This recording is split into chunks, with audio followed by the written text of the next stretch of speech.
Other questions I think that have popped up as far as like taking the exam, and let me just go to the exam page too. But taking the exam, you can bring your own calculator. I think someone had asked that question.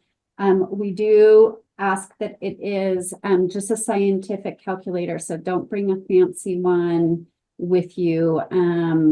Of course, like graphing and stuff, it doesn't help you, but we suggest just a basic scientific. What I mentioned in the orientation is great. If you don't have a calculator, a scientific calculator, they can provide one for you. So I think that question has popped up by a couple students to me. Charles, did you have a question?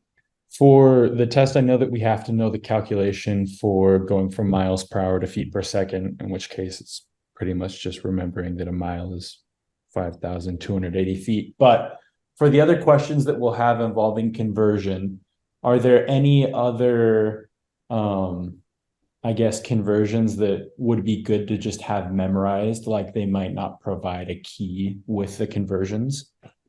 Yeah, so that's a really good and common question as well. I'm gonna pull up basically even to answer your question about like feet to miles, you actually don't even have to have that memorized. So we will provide all of the general conversions for you. Either it would look like, a little table like what I'm showing in the review, if you can get to the review now.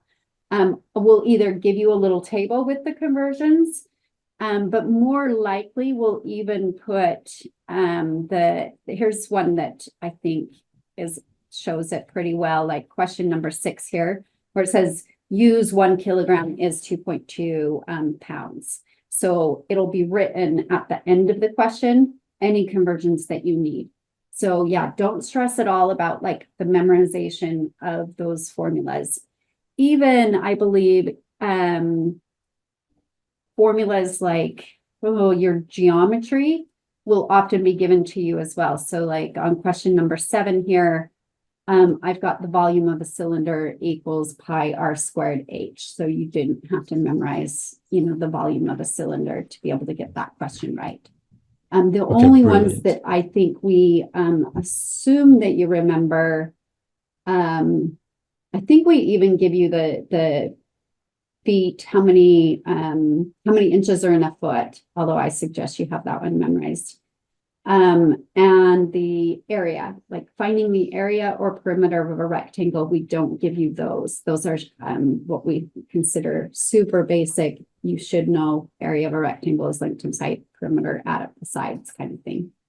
But other than that, yeah, most of the formulas or conversions would be given to you. So that's a good question. Georgiana. I have not taken a math exam in person at Slick before, and so I was wondering if it would be like on paper or on a computer Yeah, through Canva. any math exam that you have, it doesn't matter what class, we do generally require paper pencil exams. And I manually grade all of your exams. So it will take me a little bit of time to get those graded and given back to you, but we do like to look at your work and be able to determine like if we can give you partial credit. So it's not going to be graded on the computer. So, and I think I put that, yeah, it's in the information about the Yeah, midterm it's exam right there there. too.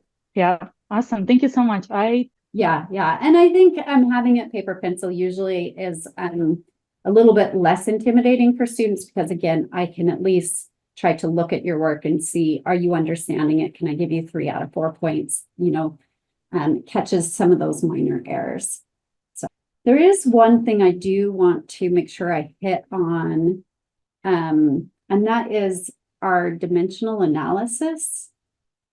I think when I was looking at you guys's last project that you turned in, the yard projects, I think that was the one area. I think you guys are sometimes getting to the answer, but your organization of your work could be a little bit cleaner, particularly, if you want some partial credit. So that dimensional analysis where you're canceling out the units is really helpful to write down and organize well on a test. And I think that's hard to come across in an online class where you're just putting in the answer instead of all of your steps. So I will hit that again in some of these example questions that I'm going to show you today, but I think that's one area I saw there is a little bit of room for improvement.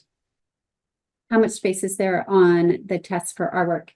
Usually there's enough space to write. I think this review that I've given you is a little tight on space, but the actual test, we try to give you a generous amount of space so that you can write your work on it.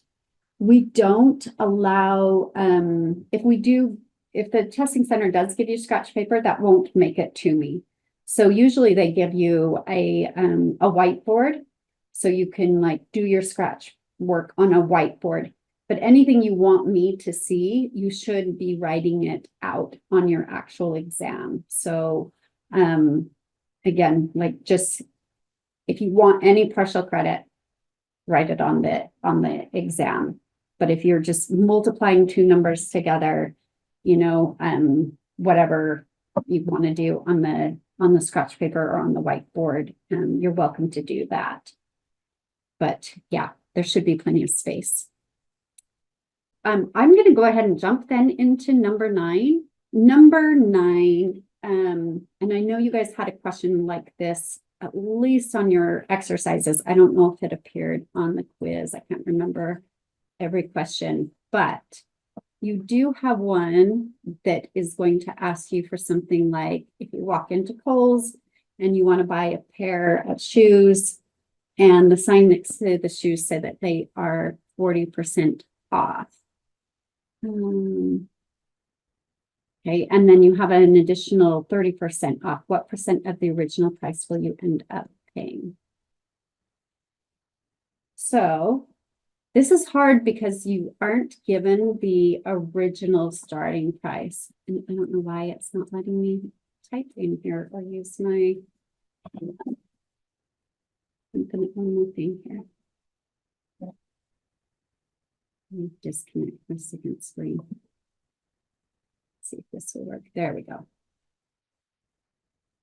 think I got it. Okay, so if you don't have the original price, what you want to focus on is you want to know what percent you end up paying.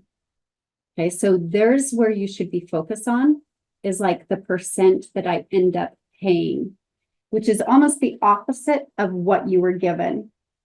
So, and there, it looks like we are missing a word here, but they should be 40% off originally, and then you have another 30% off. So if it's 40% off and then a 30% off, sometimes we think we can add those together and say it's 70% off. But that wouldn't make sense, especially like if it was 50% off and then another 50% off, you aren't walking out for free, right? You can't add those percentages together. So what we end up doing with these consecutive percentages is we're going to multiply them. But if I want to know the percent I end up paying, I need to multiply the percents that I pay consecutively. So that's the tricky part, is figuring out what percent did I pay.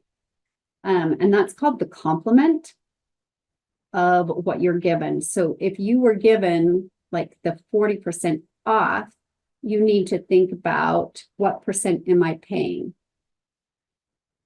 And so that would be just take it from 100%. So if you get, normally you pay 100%. So if I get 40% off, I'm paying 60%.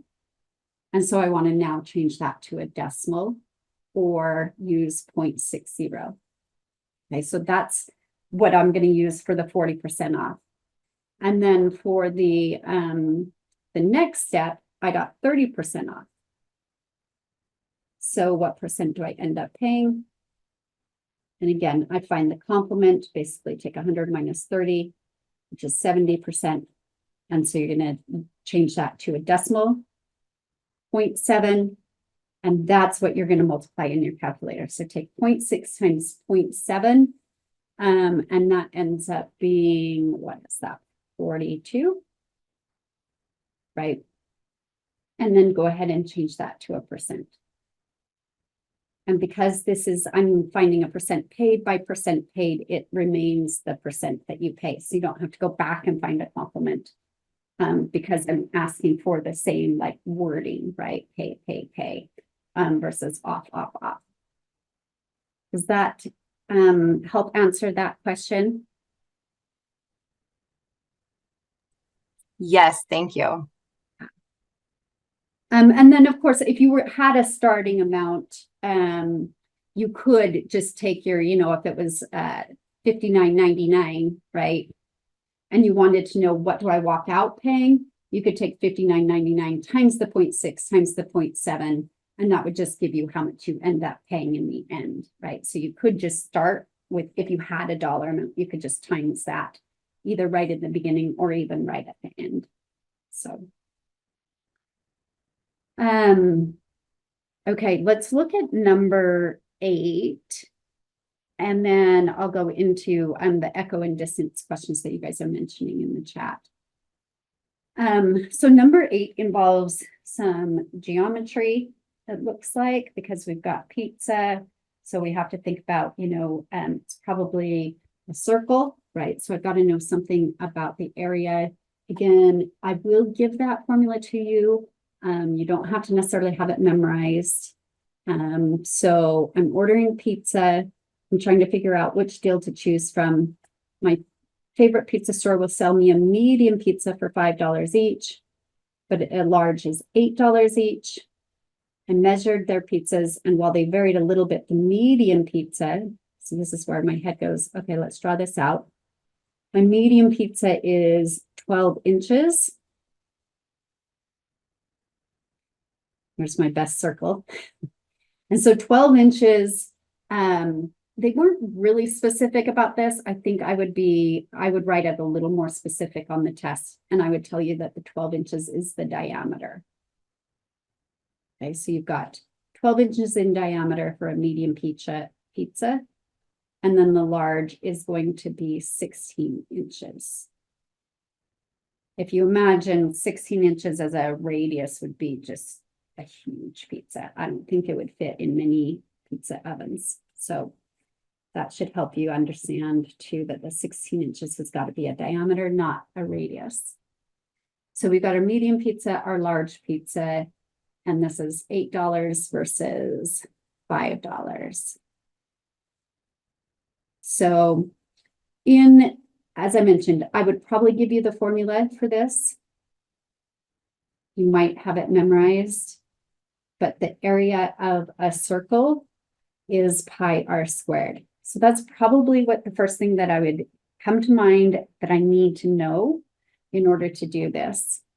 So I'm going to figure out what's the area of my medium pizza, and then the area of the large pizza. So the medium pizza, and you can use 3.14, that's going to be close enough, or you can use pi on your calculator. The way that we have you round your answer in the end, it won't matter which one you use. So don't freak out if you don't know how to use your pi button in your calculator. Just use 3.14 and then times it by the radius. So because the 12 inches is the diameter, you do have to know that the radius is going to be half of that, or 6 inches for the medium, and the radius is going to be 8 inches for the large. So I'm going to put pi times 6 squared for the medium, and then the large pizza is going to be 3.14, or pi times by 8 squared. And I'm going to reach for my calculator. You can go ahead and check on yours. Do one of these with me. So 3.14 times by 6 squared is going to be 113.04. And then 8 squared times by 3.14 is going to be approximately 200.96. And this is where we want to be super cautious, especially my online students who forget to add units. So the 6 really is inches, even though we get used to not writing the unit. But it is 6 inches and I'm squaring the inches, which means that my unit needs to be inches squared. So that's important to remember to put on your test, especially in your final answer. But I'm going to put it here in the interim. And so this one's also inches squared. So this is, now we've got some like problem solving pieces. So how do I incorporate the $5 and the $8? Does anyone want to chime in of how they would do it? Because there's more than one right way. I see divide up there in the comments. It is divided. Most of us come up with divide. Yeah, so sometimes we're just like, do we take 113 or the area and divide it by the dollars? Or do I take my dollars and divide it by the area? And here's how I would think about this is go back to like throw yourself into the store. Would you want to know which one sounds better?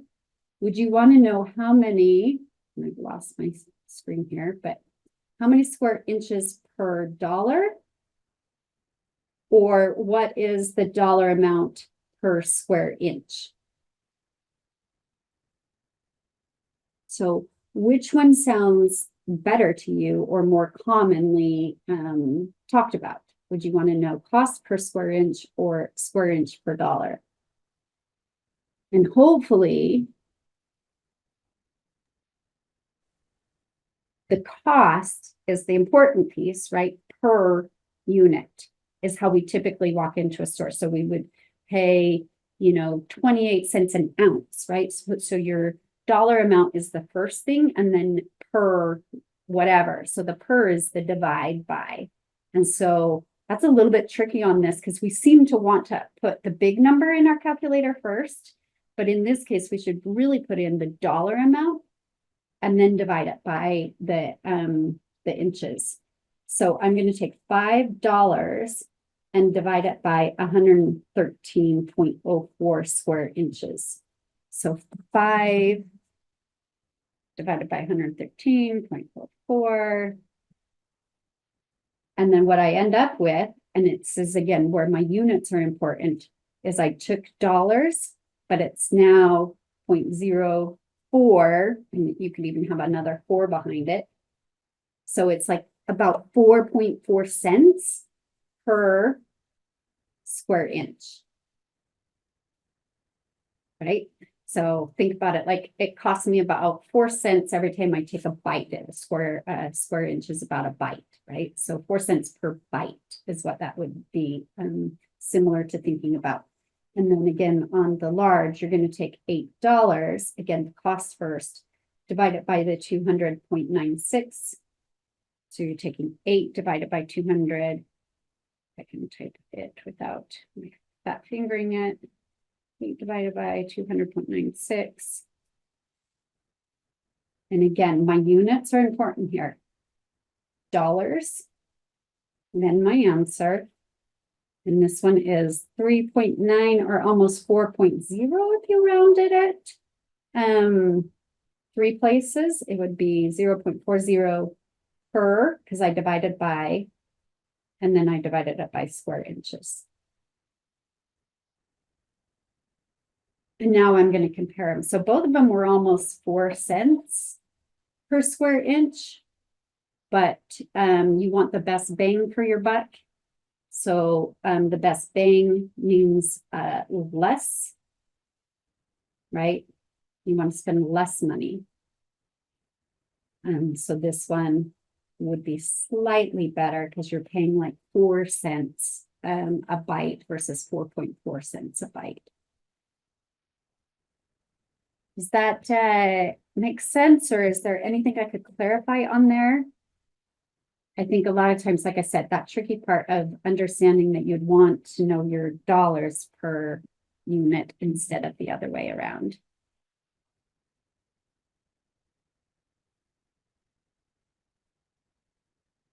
Nothing to clarify? So if Bailey yells across a canyon, I love math, and she hears her echo respond, I love math. 2 seconds later, how far is the canyon in meters, given that the sound travels almost 340 meters per second? And so, yeah, again, I'm going to give you the conversion. Let's see, how far in meters? Okay. So this one's not as difficult as you might get on a test. In fact, I'm going to even change it now just so that we go through a more difficult question. But because this one asks how far in meters, but they also give you meters. So I'm going to do this 2 ways. One, the question as is, and then I'll talk about if it was in a different unit. So as is, you've got the unit part is not changing, but we hear the echo 2 seconds later. And this is where we're just like, okay, I've got the wall over here. I'm shouting to it, and then it's going to come back to me, right? So I hear it 2 seconds later, which means it's taking 1 second to get to the wall and then 1 second back. So it only takes 1 second to get to the wall, which is what you want, right? You're looking for is like that distance to the wall. So I just need to change 1 second to a distance. And so we're going to take that 340 meters per 1 second. And this is, again, I like to write those units, meters over second, that per being my fraction bar. And then I'm just going to times it by my actual time, which only took 1 second. So this is kind of a gimme question. It's a little silly because you're going to times 340 by 1, which ends up basically 340 seconds canceling out, leaving you the or meters. So basically, if it's 340 meters per second, and it only took a second, it only takes 340 meters to get to the wall. Okay. Versus, so that's the actual answer there. But usually on the test, instead of meters, we're going to say how many like miles, right? So how many miles will it take? Oh, sorry. Okay, let's hope that that's the last. Sorry about that.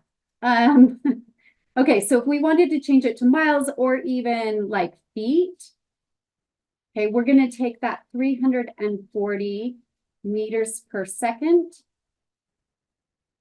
Okay, and then we would need to change my meters into miles, or my kilometers into miles, whatever I happen to have. In this case, it's meters. And so I'm looking up here, and you may or may not have this one. I think I just added it. This miles to kilometers. So you're going to need to change your meters to kilometers. And again, I would give these to you. Okay, so I have 1 kilometer is 1,000 meters. And then the 1 mile to 1.61 kilometers, this is where we want to write our unit in the opposite place. So I'm going to put kilometers on the bottom so that the kilometers cancel. And I'm going to put the 1.61 along with the kilometers, and then 1 mile on top, right? If I wanted to go 1 step further, like if I had actually asked for feet, then we would do another conversion, and we would put miles on bottom and feet on top. And this is where I can't remember who said they had this memorized. Again, I won't make you memorize this, but you'd have 5,200 feet, 5,280 feet in 1 mile. And then the miles would cancel, and that would leave me feet. And then when I do that, then I can take and times it by the 1 second or however long it took to get to the wall. And that's where usually you're taking the time to hear it and dividing it in half, right? Does anyone need to know how to put all of that in their calculator?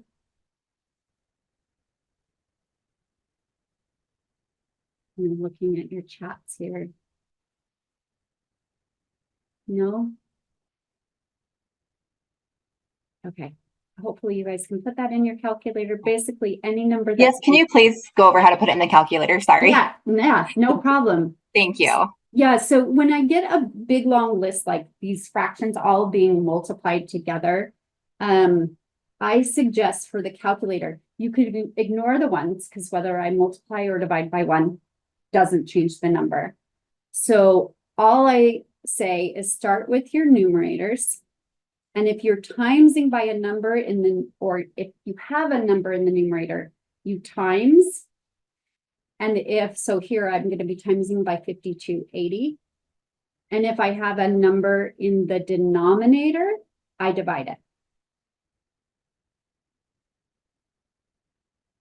And it doesn't matter if I do my times first and then I do my divide second, or if I do it right in order. I prefer it to just go in order, like take 340, divide by 1,000, divide by 1.61, times by 5280, all like in one step in my calculator. And then, of course, you could just hit times by 1 at the end because I have just 1 second. And then I hit equal, and then it'll give me the number that I'm working with. And of course here, let's see, I forgot to cross out my seconds. Also notice, even though they're far apart from each other, one's in the denominator, one's in the numerator. So they are going to cancel as well. And the only word that doesn't cancel is feet. So we know that we have our answer in feet now. So whatever that happens to be, that would be your result. And then round as asked. Let's see. Looks like in the comments, go over question number 6. Certainly I'll go through that next. And then, yes, Jordan, using the pi symbol instead of 3.14, it will yield a slightly different answer because obviously pi has more than just 2 digits behind it. But I will ask you on the test to round, to the nearest 10th usually with those questions. And so it would be comparable enough, that you would end up rounding to the exact same result. Okay, let's jump to number 6. Okay, so we're talking about ibuprofen. So ibuprofen is given for fever to children 6 months of age to 2 years. The usual dose is 5 milligrams per kilogram. So as soon as I read that, my head wants to write that fraction and again, add the units. So I write 5 milligrams over 1 if I want a number kilogram. So the milligrams is of course my drug amount and kilograms is body weight, even though they're both related to grams. So when the fever is under 102.5 degrees, how much medicine would the usual dose for an 18-month-old child weighing 23 pounds? So lots of information or numbers in there that you don't need to use. Obviously, you don't need to use the degrees, and you don't need to use, the age or the month. That's just telling you it falls between, the recommended dosage. So neither of those numbers are going to get used. Obviously, even the 2 years, 6 months, none of that is used in our formula. The one that we do need to use is my 23 pounds. So if I tried to multiply by 23 pounds here, notice that like nothing cancels and I just make a more complicated mess of all of those units. So I don't want to use that 23 pounds yet. What I want to do is change my kilograms into pounds. So I can either do that using dimensional analysis, or you can do it by timesing, or you can do it setting up a proportion. And again, I I honestly don't care which way you use as long as your units come out correct. So I'm going to show this one just to get used to that dimensional analysis because you guys don't see that as often. Is I'm going to take this conversion factor, 1 kilogram is 2.2 pounds, and I'm going to write that as my dimensional analysis, meaning I want to cross out units. I don't want kilograms, so I'm going to write it on top so that they cancel, and I do want pounds. And so then I fill it in. Well, the 1 is associated with kilograms, so it would go on top. And the 2.2 is associated with pounds, so it goes on bottom. Okay. Again, this one might be pretty logical for some of you guys to just replace that 1 kilogram with the 2.2 pounds, which is fine too. Okay. And then I could, if I'm still working with dimensional analysis, now I could times by the 23 pounds, because then the pounds would reduce. So I've got kilograms reducing, pounds reducing, telling me how many milligrams to give to the child. Okay. So again, knowing how to throw this in your calculator is good. So we'll go through that again. If it's in the numerator, you multiply. So I'm going to start with 5. I'm going to divide by 2.2 because 2.2 is in the denominator, and then times by 23. So just throw that all in. 5 divided by 2.2 times by 23. And I get 52.27, and the 27 keeps repeating, right? And then this is where I want to go back. What did I just find? What's my unit? And this is where milligrams didn't cancel. So I found how many milligrams to give to the child. Then go back and look at where did it ask me to round. Said the nearest milligram.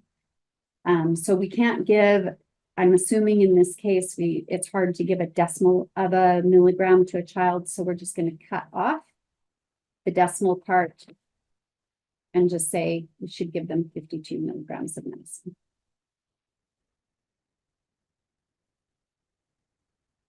So any questions on solving that one?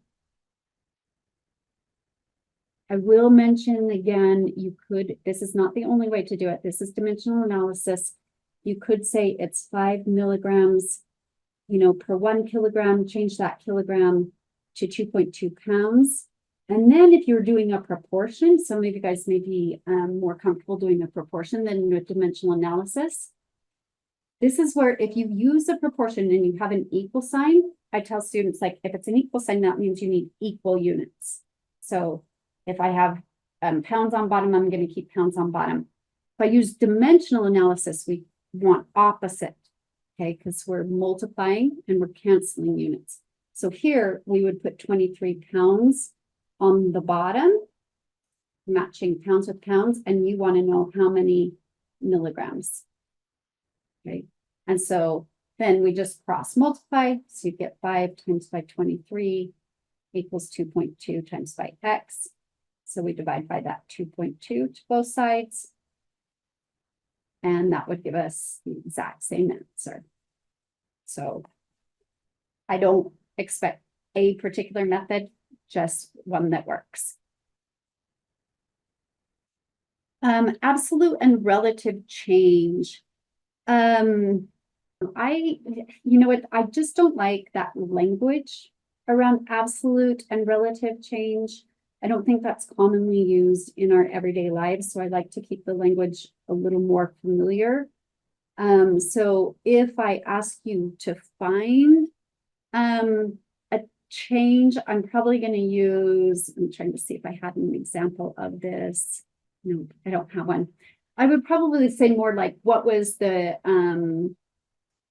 rate of increase, right? I wouldn't call it absolute change or relative change. I would generally say, if we talked about I don't know, COVID cases or something, right? Like if I had 11,000 cases last month and there's 15,000 cases this month, I would say, what's the rate of increase?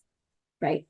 That is a little more familiar with our everyday language. So then you would just subtract and divide by the original amount.